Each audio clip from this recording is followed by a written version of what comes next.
వల్లికి warning ఇస్తున్న అమూల్య మాటల ద్వారా నిజం తెలుసుకుని వల్లిని బయటకు గెంటేసిన చందు, షాక్లో భాగ్యం, ఆనందరావు. ఇందుకు ఇదంతా ఎలా జరిగిందో వీడియో ద్వారా తెలుసుకుందాం. వీడియోని ఎక్కడ స్కిప్ చేయకుండా చివరి వరకు చూసేయండి, పూర్తిగా మీకు అప్పుడు అర్థమవుతుంది. మొత్తం మీద ఇక అమూల్య అయితే విశ్వక్ వాళ్ళ ఇంట్లో అడుగు పెట్టేస్తుంది. అలా వెళుతూ అమూల్య ఎడంకాలు లోపల పెడుతుంది. అదేంటే పిల్ల, ఎడంకాలు లోపల పెట్టావు అంటూ తన అమ్మమ్మ అడిగేసరికి, ఎడంకాలు కాక ఈ ఇంట్లో కుడికాలు పెట్టి రావాలా? నా జీవితంలోకి బలవంతంగా వచ్చాడు విశ్వక్, వాణ్ణెలా నేను వదిలిపెడతాను అని చెప్పని అంటుంది. సరేలే, నడు లోపలికి, వాడు బలవంతంగా వచ్చాడు, నువ్వు బలవంతంగా తీసుకెళ్ళావు, మాట్లాడుతుంది మాటలు అంటూ లోపలికి వెళ్ళిన తర్వాత, సరే పద ఆ గదిలోకి నడు అని చెప్పి గదిలోకి తీసుకెళ్ళి తలుపులు వేసి దగ్గరకు తీసుకుంటుంది. అమ్మమ్మ అని చెప్పని అనేసరికి, ఎందుకే ఇలాంటి వాడి పాలిట పడ్డావేంటే, నాకు అర్థం కాక అడుగుతున్నాను, ఎందుకే నీకు అని చెప్పని అంటే, మా అమ్మ మా నాన్న ఎంత చెప్పినా వినకుండా వీడి మాటలకు నేను మోసపోయాను. అసలు నన్ను ఈ పరిస్థితికి వీడు కావాలనే తీసుకొచ్చాడని నేను తెలుసుకోవటానికి ఇదిగో పుణ్యకాలం పూర్తయి జీవితం నాశనం అయిపోయిందమ్మమ్మ అని చెప్పని అంటూ ఉంటే, ఇక అప్పుడు సరేలే, అయిపోయిందేదో అయిపోయింది, ఇక్కడ చాలా జాగ్రత్తగా ఉండు, అర్థమైందా? మీ అమ్మ నాన్న మీద ఉన్న కోపాన్ని నీ మీద చూపిస్తారు. వాళ్ళు చూస్తుండగా నువ్వు బాధపడాలని చెప్పి నిన్ను బాధ పెడతారు. కాబట్టి అన్నిటినీ తట్టుకుని నిలబడు అని చెప్పని అంటుంది. అలాగే అమ్మమ్మ అని చెప్పి ఇక అమూల్య గదికి వెళ్ళిపోతుంది. అక్కడికి వెళ్ళి తన మెళ్ళో తను కట్టుకున్నటువంటి తాళిని గుర్తు తెచ్చుకుంటుంది. విశ్వక్ విసిరేసినటువంటి తాళిని తీసుకుని, ఈ తాళితో నేను అక్కడ అడుగు పెడితే ఖచ్చితంగా వాడు చెప్పిన మాటకు నేను బలం చేకూర్చకుండా ఉన్నదాన్నవుతాను. నా మెడలో తాళి కూడా లేకుండా వాడు చెప్తున్నట్టుగా నేను తను సంతోషంగా గడిపాము అనే మాటని నిజం చేశానంటే నా తండ్రి చనిపోతాడు అని చెప్పి ఆలోచిస్తుంది ఇక అమూల్య. ఆ ఆలోచనతోనే తను వెంటనే ఆ తాళిని తీసి తన మెడలో వేసుకుని 3 ముళ్ళు కట్టుకుంటుంది. అది గుర్తు తెచ్చుకుని, ఇది నా మెడలో మంగళసూత్రం కావచ్చు, కానీ ఇది నీకు ఉరితాడయ్యేలా చేస్తాను. ఖచ్చితంగా నీ జీవితాన్ని నాశనం చేయటానికే నేను ఈ ఇంట్లో అడుగు పెట్టాను అని చెప్పేసేసి ఇక అమూల్య అంటూ ఉంటుంది. అనుకున్న తర్వాత ఈలోపు విశ్వక్ రానే వస్తాడు. జేంటి, చాలా తెలివిగా తాళిని మెడలో వేసుకొని నేను నీ మెడలో తాళి కట్టాను అని చెప్పి చెప్తున్నావు అనగానే, లేకపోతే నా ఒంటి మీద చెయ్యి కూడా వేయకుండా నా జీవితం నాశనం చేసేసానని చెప్పి అందరికీ చెప్పావు కదా, మరి అలాంటప్పుడు నేను మాత్రం నా జీవితాన్ని నాశనం చేసుకోవటానికి ముందుకొస్తాననుకున్నావా? అందుకే ఏ తాళిని అడ్డు పెట్టుకుని నువ్వు ఇదంతా చేశావో ఆ తాళినే అడ్డు పెట్టుకుని నీ జీవితంలోకి వచ్చాను. ఇకపై నీ జీవితానికి అన్నీ కూడా విశ్రాంతి లేని రాత్రులే చేస్తాను. నిద్ర పట్టని రోజుల్ని నీకు చక్కగా రుచి చూపిస్తాను అంటుంది. ఏంటే పిల్లిలా ఉండేదానివి పులిలా గాండ్రిస్తున్నావంటే చెప్తా, ప్రతి దానికి సమాధానం చెప్తా, కంగారు పడకు అని చెప్పని అంటుంది అమూల్య. ఇక అలా అన్న తర్వాత విశ్వక్ అయితే తలుపు గట్టిగా వేసి బయటకు వెళ్ళిపోతాడు. వెంటనే అమూల్య లేచి ఆ తలుపుని మరింత గట్టిగా వేసి గడియ పెడుతుంది. పర్వాలేదు, దొందుకి దొందే, వీడికి ఎంత కోపం ఉందో దానికి అంతకు మించి కోపం ఉంది. ఎదురింట్లో ఉన్నప్పుడు చాలా సైలెంట్గా ఉండేది కదరా సేనా అనగానే, ఈ ఇంట్లోకి అడుగు పెట్టగానే ఈ ఇంటి వాతావరణం అబ్బేసినట్టుందిలే అని చెప్పేసేసి అంటుంది ఇక విశ్వక్ తల్లి. నువ్వు నోరు మూసుకుని లోపలికెళ్ళు అంటాడు సేన. ఇక ఈలోపు ఇక్కడేమో వల్లి బిత్తుకుమని కూర్చొని ఉంటుంది.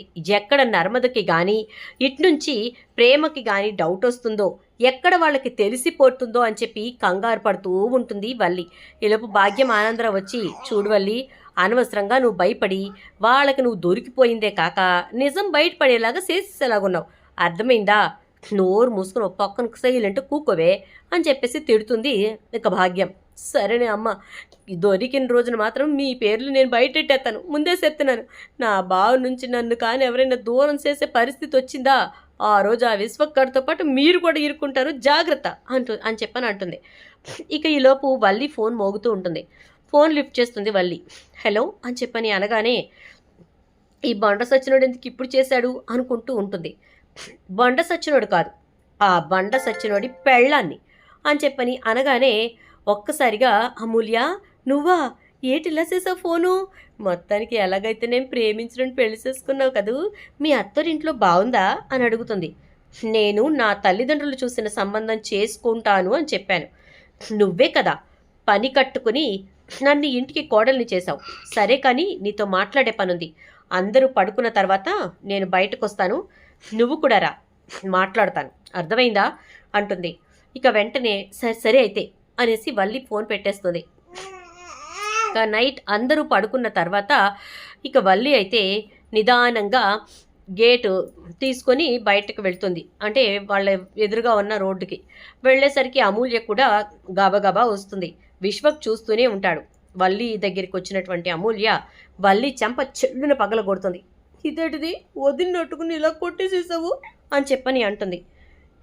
నిన్ను కొట్టడమా నరకడమా?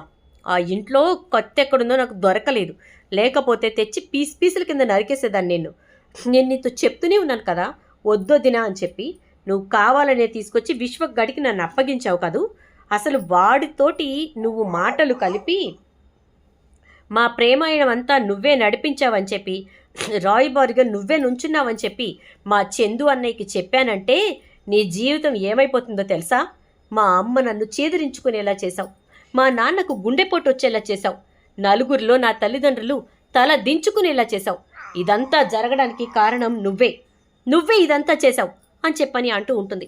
ఇదేటిది నువ్వు నన్ను తప్పుసి పట్టేస్తున్నావేటి అమూల్య? నువ్వు కోరుకున్న జీవితం నీకు ఇవ్వటానికి నేను ఎంత కష్టపడ్డానో తెలుసా? విశ్వక్ని నువ్వు ప్రేమించావు కదా అనగానే, కానీ ఆడు నన్ను ప్రేమించలేదు అనగానే, అదేటిది ఆడు ప్రేమించానని కదా నీ దగ్గరకు వచ్చేసేసాడు అని చెప్పని అంటే, వాడు నన్ను ప్రేమించలేదు, వాడు కేవలం నా జీవితాన్ని నాశనం చేయటానికి, నా తల్లిదండ్రులు తల దించుకునేలా చేయటానికే నా జీవితంలోకి వచ్చాడు అని చెప్పేసరికి ఒక్కసారిగా షాక్ అయిపోతుంది. ఈ నిజాన్ని నేను చందు అన్నయ్యకి చెప్పానంటే వాడికి నువ్వు వత్తాసు పలికావని, వాడు అడిగిందల్లా చేసి పెట్టి నన్ను నా జీవితాన్ని నాశనం చేశావని చెప్తే అప్పుడు నీ జీవితం ఏమవుతుందో ఆలోచించుకో అని అనగానే, అమూల్య నీకు దండం పెడతాను అమూల్య, నువ్వు మాత్రం ఎట్టి పరిస్థితుల్లో ఈ విషయం చెప్పక అమూల్య అని చెప్పని అంటూ ఉంటే, చూడు ఇంకొకసారి నా కుటుంబానికి అన్యాయం చెయ్యాలని చూసినట్టుగా నీ తెలిసిందో చంపేస్తాను జాగ్రత్త అని లోపలికి వెళ్ళిపోతుంది. ఇక అలా వెళ్ళిపోతున్నటువంటి అమూల్యం చూస్తూ, పిల్లకాకి కూడా భయపడే పరిస్థితి తెచ్చేసావే అమ్మా అని చెప్పేసేసి అనుకుంటూ లోపలికి వెళ్తూ ఉంటుంది. గేట్ ఓపెన్ చేసి లోపలికి వెళ్ళేసరికి ఎదురుగా చందు నించునుంటాడు. షాక్ అయిపోతుంది. బా నువ్వెప్పుడు లేచావు బా అని చెప్పని అంటుంది. నువ్వు మన గది తలుపు తీసుకుని బయటకు వచ్చినప్పుడే లేచాను, నువ్వు ఇక్కడ నుంచొని అమూల్య కోసం వెయిట్ చేసినప్పుడే వచ్చాను, అమూల్య నీతో మాట్లాడిన ప్రతి మాట విన్నాను అని చెప్పని అనగానే షాక్ అయిపోతుంది ఇక వల్లి. ఈ ఇంటికి ఎవరో కావాలని చెప్పే ద్రోహం చేస్తున్నారు అని చెప్పి నర్మద అంటూ ఉంటే నేను ఏదో అనుకున్నాను. అసలు నిజం ఇప్పుడు తెలిసింది. ఇంటికి పట్టిన ముసలం ఎవరో కాదు నువ్వే అని చెప్పి ఇప్పుడు అర్థమైంది. ఎంత ధైర్యం నీకు, నా ఇంట్లో ఉంటూ నా ఇంటి సొమ్ము తింటూ నాకు భార్యగా ఉంటూ ఆ విశ్వక్గాడి కోసం పనిచేస్తావా? ఎంత ఇచ్చాడు చెప్పు, ఎంత ఆస్తి ఇచ్చాడు అని చెప్పి అంటూ ఉంటే, అది కాదు బా, నేను చెప్పేదిని బా, నా మాటిని బా అంటూ ఏదో చెప్పబోతూ ఉంటే చెంప చెళ్ళు అనిపించి, తెల్లారి పొద్దున్నే లేచి నీ దోవను నువ్వు వెళ్ళిపోవాలి. నేను పంపించటం అంటూ జరిగితే రచ్చ మామూలుగా ఉండదు. అదే నీ అంతట నువ్వు పనుంది అని చెప్పేసేసి నేను ఇప్పట్లో రాను అని చెప్పేసేసి మర్యాదపూర్వకంగా వెళ్ళిపోతే బాగుంటుంది, లేదంటే నువ్వే ఇబ్బంది పడాల్సి వస్తుంది అని చెప్పేసరికి ఇక ఏం చేయలేని పరిస్థితుల్లో ఉదయమే లేచి మళ్ళీ వెళ్ళిపోతూ ఉంటుంది. రామరాజు ఏమైందమ్మా, ఎందుకు వెళ్ళిపోతున్నావు అని చెప్పని అడుగుతాడు. ఏటి లేదు మామయ్య గారు, ఏటి లేదు అని చెప్పేసేసి ఇక వల్లి, నేను మళ్ళీ రాటకి కొన్ని రోజులు పడుతుంది, నా ఆరోగ్యం బాగోలేదు మామయ్య గారు, మా అమ్మ నాన్న కూడా రమ్మని చెప్పి గొడవ చేసేస్తున్నారు, అందుకే కొన్నాళ్ళు వెళ్ళేసొస్తాను మామయ్య గారు అని చెప్పేసేసి బయటకు వెళ్ళిపోతుంది వల్లి. అలా వెళ్తున్న వల్లి వంక చూస్తూ ఇక రామరాజు అయితే చందుని పిలిచి, ఏం జరిగిందిరా, కోడలికి నీకు ఏదైనా గొడవ అయిందా అని చెప్పని అనేసరికి, లేదు నాన్న అలాంటిదేమీ లేదు అని చెప్పేసేసి అంటాడు ఇక రామరాజు. ఇక చందు అయితే వెంటనే రామరాజు, మరి కోడలు ఎందుకు వెళ్ళిపోతోంది అని అడుగుతాడు. తనకి తన పుట్టింటి మీద బాగా బెంగొచ్చింది. ఎంత వాళ్ళు ఇక్కడికి వచ్చి ఉన్నా కూడా తనకి వాళ్ళ ఇంటికి వెళ్ళాలని ఉంటుంది కదా, అందుకోసమే వెళ్తానంటే సరే వెళ్ళమన్నాను నాన్న. తను ఎప్పుడొస్తే అప్పుడు రానివ్వండి, ఒకవేళ రాకపోతే అక్కడే ఉండనివ్వండి అంటూ చందు లోపలికి వెళ్ళిపోతాడు. ఏదో జరిగిందని మాత్రం రామరాజుకే అర్థమవుతుంది. ఇక ఆ రోజు నుంచి చందు అమూల్యతో మాట్లాడే ప్రయత్నం చేస్తూ ఉంటాడు. ఒకరోజు అమూల్య, చందు ఇద్దరూ కూడా ఎదురు బెదురు అవుతారు. ఇక అప్పుడు చందు అయితే, ఇంత జరుగుతున్నప్పుడు నాకెందుకు చెప్పలేదు అని అంటే, నేను తెలుసుకోవటానికే నా జీవితం అంతా నాశనం అయిపోయే సమయానికి నేను నిజం తెలుసుకున్నాను. ఇంకా నీకెప్పుడు చెప్పనన్నయ్యా అని చెప్పని అంటుంది.